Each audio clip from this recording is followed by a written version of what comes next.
Hi everyone, welcome to my channel. In this video, I will present my independent research project about my hometown Chengdu, and I will start with a brief introduction of Chengdu.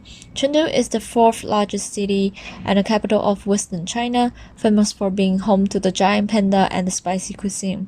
Being a fast city with slow-paced lifestyle, Chengdu has featured on the travel list of domestic and international tourists alike for years.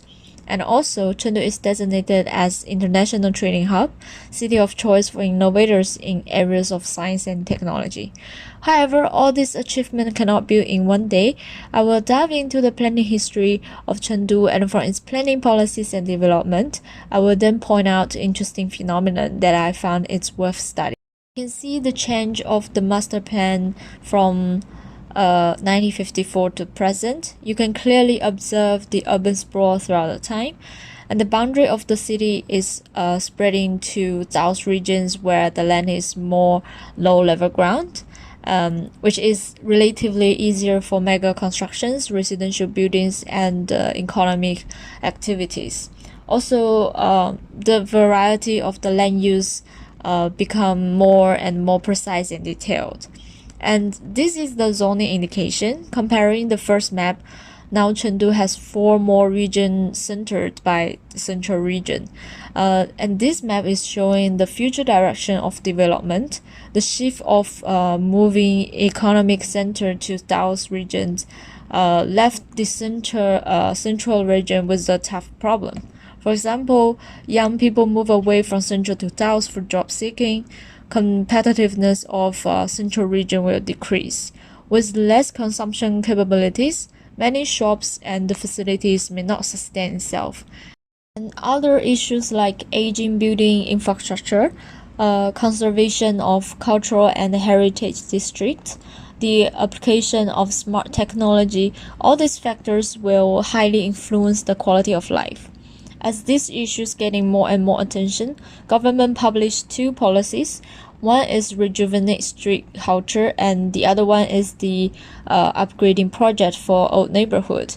Each of the policy will list down many initiatives to tackle the issue, which I found is fairly effective and successful. But there are also some issues that potentially will occur after many years of the project. For example, tourification, meaning the gentrification for tourism purpose, long-term maintenance for local community regarding the upgrading projects. And interestingly, these 2 policies seems to be parallel with each other, but there's overlap areas between these 2 that trigger my interest to study further. A quick look how these 2 policies transform the old neighborhood. The map at the right side is the area under the rejuvenate street culture policy, and the left is the old neighborhood that has been built more than 20 or 30 years with no elevators.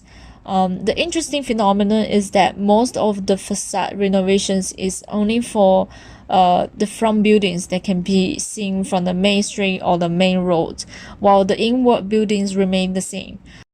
Some of the designated streets will also become car-free regions due to the tourism purpose. This might affect accessibilities and traffic flow for other streets as well. This phenomenon reveals the problem of such urban renewal policies and design are neither fully functional sufficient nor residence-oriented.